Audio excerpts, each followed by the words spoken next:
Chizoba had always been a dreamer. Growing up in a small town in Igbo land, she was known for her artistic flair, her ability to capture the essence of her culture in her paintings and sculptures. Her art was more than just a hobby, it was a language, a way to connect with her ancestors and express the vibrant spirit of her people. When she received a scholarship to study for a master's degree in art at a prestigious university in England, it felt like a dream come true. However, the reality of leaving her homeland was bittersweet. Her parents, particularly her father Ibe, had always been her biggest supporters, encouraging her to reach for the stars. Yet, as her departure date approached, the weight of the distance between them became increasingly heavy. Ibe's eyes, usually filled with pride, were now tinged with concern. "Remember, Chizoba," he said, holding her hands tightly, "you are a daughter of the Igbo land. Never forget who you are." With these words echoing in her heart, Chizoba boarded the plane to England, a mixture of excitement and anxiety swirling within her. The transition from the warm, bustling streets of her hometown to the cold, often grey skies of England was jarring. The buildings were tall and imposing, the streets unfamiliar, and the people moved with a hurried purpose that made her feel out of place. Chizoba's first few weeks at the university were challenging. The coursework was demanding, but it was the social isolation that weighed most heavily on her. Despite her excellent English, the nuances of British culture eluded her. Her classmates, though polite, often seemed distant, their jokes and references lost on her. She missed the communal warmth of her home, the shared laughter and the unspoken understanding that came with being part of a tight-knit community. In the art studio, where she had hoped to find solace, she often felt like an outsider. Her work, deeply rooted in Igbo traditions, was met with curiosity but also a lack of understanding.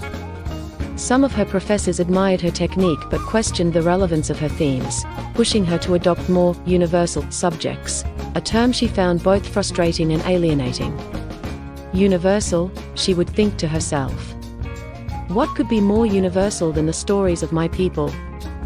It was during one of these lonely days that she met Benson. A 22-year-old literature student with an easy smile and a genuine interest in the world around him, Benson was different from the others. He didn't just see Chizoba as that exotic student from Africa, he saw her as a person with a rich history and a deep well of stories to share. They met at a campus art exhibit, where Benson was immediately drawn to one of Chizoba's pieces, a sculpture depicting the Igbo goddess of fertility, Allah. "That's incredible," Benson said, standing beside her. "There's so much power and grace in this piece. What inspired you?" Chizoba, taken aback by his sincere interest, explained the cultural significance behind the sculpture, how Allah represented the earth's fertility and the moral compass of the Igbo people. As she spoke, Benson listened intently, asking thoughtful questions that made her feel seen and appreciated in a way she hadn't since arriving in England. Over time, their conversations grew longer, their meetings more frequent. Benson introduced her to his world, taking her to bookstores, art galleries, and his favorite quiet spots in the city. He was patient and kind, helping her navigate the complexities of life in a foreign country. In return, Chizoba shared with him the rich tapestry of Igbo culture, teaching him phrases in her native language and cooking him traditional dishes that reminded her of home. Their friendship soon blossomed into something deeper. Benson admired Chizoba's resilience and the way she infused her art with the spirit of her people. Chizoba, in turn, was drawn to Benson's open heart and his willingness to embrace the unfamiliar. Their love was a source of strength for Chizoba, giving her the courage to face the challenges of her new life with renewed determination. However, their relationship was not without its challenges. When Benson first expressed his desire to marry Chizoba, she felt a rush of joy, but also a pang of anxiety. She knew that her family, particularly her father, might not easily accept her marrying a foreigner. Despite her fears, Chizoba decided to share the news with her parents during one of their regular video calls. As she expected, the reaction was mixed. Her mother was concerned about the cultural differences, while her father was more direct. "Chizoba," Ibe said, his voice firm but gentle, "marriage is not just about love, it's about family, tradition, and understanding where you come from. How can someone who has never walked our land understand what it means to be Igbo? Chizoba felt torn between her love for Benson and her respect for her family's wishes. She knew that Benson loved her deeply, but she also understood her father's concerns. The weight of her decision pressed heavily on her, and for weeks, she struggled to find a way to bridge the gap between the two worlds she loved.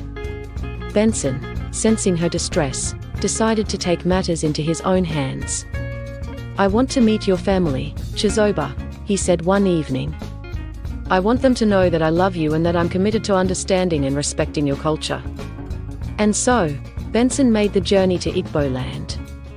When he arrived, the community was curious about the young Englishman who had come so far for love. Benson's visit was filled with challenges. He was asked many questions and faced the skepticism of the elders. But he approached each moment with humility and respect, showing a genuine interest in learning about their customs and traditions. I've watched Benson closely, impressed by his sincerity and the way he treated Chizoba with kindness and respect. Slowly, his initial reservations began to fade. He saw in Benson a man who was not just in love with his daughter but also willing to embrace her world. One evening, after many conversations and shared meals, Ib took Benson aside. "You have shown me that you are serious about my daughter and our culture," he said, placing a hand on Benson's shoulder. "You have my blessing. Treat her well, and may your lives be filled with happiness and understanding." The words brought tears to Chizoba's eyes. She knew how much this blessing meant, not just to her but to the future she and Benson would build together. Their wedding, a beautiful blend of Igbo and English traditions, was a celebration of love that transcended borders. As they embarked on their new life together, Chizoba found a renewed sense of purpose in her art. Inspired by her journey, she began creating works that blended the essence of both cultures, symbolizing the harmony that can exist in love. Chizoba's struggles in the Western world had been real, but they had also been transformative. Through her love for Benson and her connection to her roots, she found a way to navigate the complexities of her new life, creating a future that honored both her heritage and the new world she had embraced. And they both lived happy both in Western world and in Africa.